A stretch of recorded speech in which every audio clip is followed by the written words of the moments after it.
Hello guys, it's Teenage DC Fan back with another video. And intersecting threats in the Supergirl mid-season finale challenged the Super Friends to put their trust in change and second chances. And because it's Supergirl, thinks things mostly work out. Even for some who only think they're the good guys.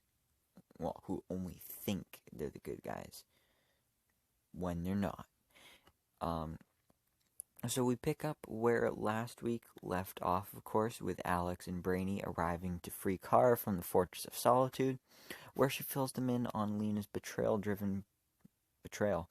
And the mystery of what she wants with Myriad is solved when Jean escorts Malefic into the DEO to explain about her mastery of mind control. Supergirl zooms to Mount Norquay, an old Lex Luthor hideout where Lena and Hope are preparing to integrate Myriad and the Q-Wave generator.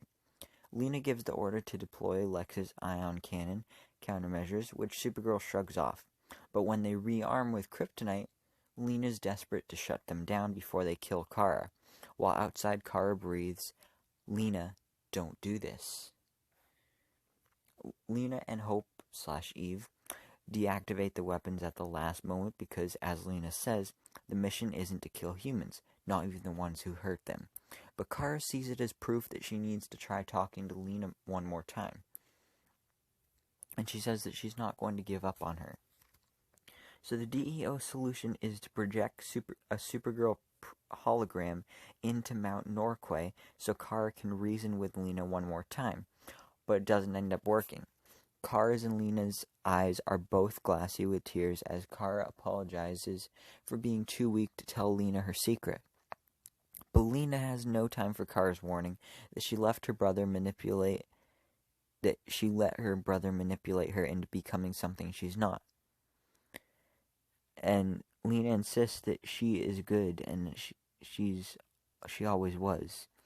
Then she turns her back on Supergirl so that she can prepare the Myriad launch to save humanity from its own violence or violent tendencies. But this failure doesn't come as a surprise to Alex, who used the hologram as a Trojan horse to introduce a mainframe virus to take down Mount Norquay's defenses. Claymore 3 is standing by to destroy the hideout. Kara is horrified, but Alex points out that Kara was damned in Lena's eyes no matter what she did. It's a rift born of love and compassion, not malice, which is precisely what makes this such a compelling conflict. But Alex, of course, isn't done, and honestly, this episode made me really hate Alex, because she's more attuned to Lena's double Luthor life, hiding Rain, protecting Lex, secretly manufacturing kryptonite. As much as it pains her, she urges Kara to think with her head and not her heart. Friend or not, Lena's past the point of no return. Or at least that's what Alex thinks. So the second potential catastrophe of the night is brewing in the Leviathan's secret lair, where Gamine manipulates Rama into activating a super volcano while the planets are conveniently in alignment for the first time in 2,000 years. For perspective, the last time this happened, old Rama brought about the destruction of Pompeii. That was a sad and tragic story, but he's trying to do it again. But he needs Akrata's power from the medallion to fuel the staff of the Shadow World because, reasons. But at first, Andrea assumes he's another mere agent. But he roughs her up and promises that she and her father will be safe after this last job. Well, dead along with all of humanity is a type of safety, right? Right? Yeah. So the pair head to the tar pits to kick off an extinction-level event. But Andrea manages to grab Ramacon's staff and Shadow to the DEO to warn them before Ramacon drags her underground and pins her with the staff to siphon her powers for the volcano awakening. The DEO immediately figures out that Ramacon can and will set off this volcano that's 10,000 times more powerful than the one at Pompeii. So Supergirl and Jean head to the tar pits to stop Pompeii 2.0, while Alex and the DEO try to stop Lena.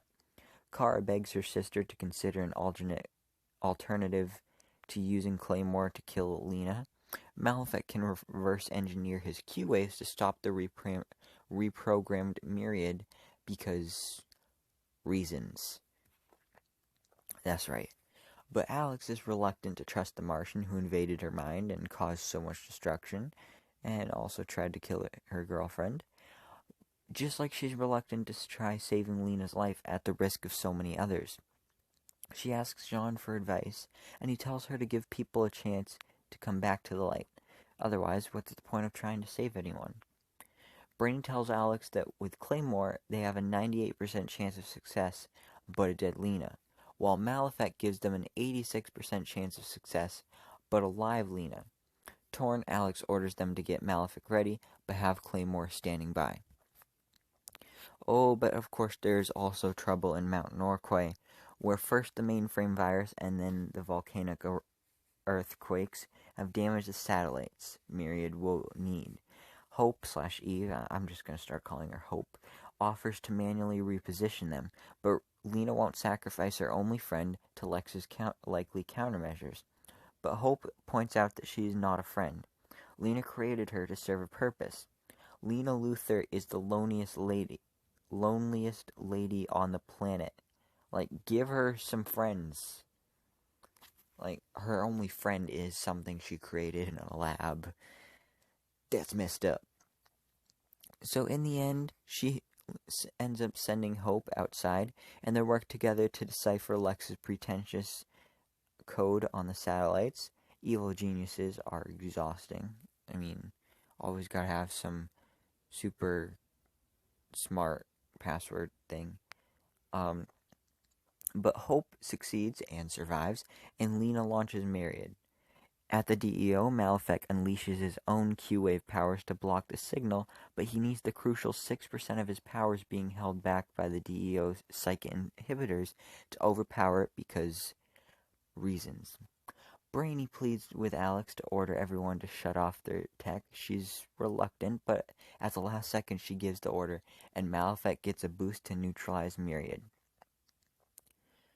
So Lena basically says that she lost, and she says sometimes the good guys don't win.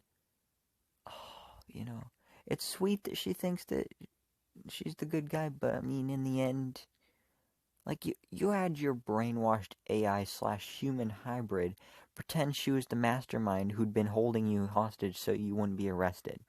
As backup plans go, I mean, it's solid, but doesn't really point to a good guy situation. Meanwhile, at the tar pits, Kara is trapped under concrete for, say it with me, reasons. And worse, she has to listen to Rama deliver his big villain speech, because that's what villains do. He picks up on the theme of the night and sneers that people never change. But Supergirl retorts that people's capacity to change is what makes the world beautiful. She bursts free and traps him into a tar pit that she freezes over, but he escapes just as Jean frees Akrata from the staff, and they arrive on the scene. Akrata acts quickly, dissolving into shadows and transporting both her and Ramakant to the secret lair, where he lands with the staff of the Shadow World plunged into the center of his abdomen. Yep, he failed, and guess who's behind it all? Gamine, or whatever her name is. Their unseen boss put her in charge, and let me tell you, our Lady G knows how to dress for leadership. Like, she was looking hot. So, Andrea, meanwhile, arrives back at her office, having presumably removed the Leviathan debt from her tally. She puts on her obsidian lenses to review her time with Russell, tearfully apologizing for doing the right thing after it was too late.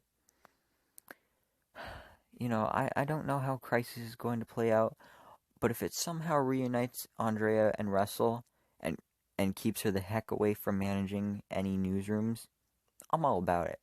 Because, I mean, it's a sad story, them being apart now.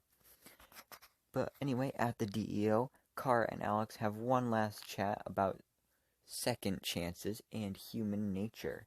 Alex is concerned that Lena's on the loose and will hatch another plan soon, but Kara points out that if they can save Malefic's soul, maybe they can save Lena's too.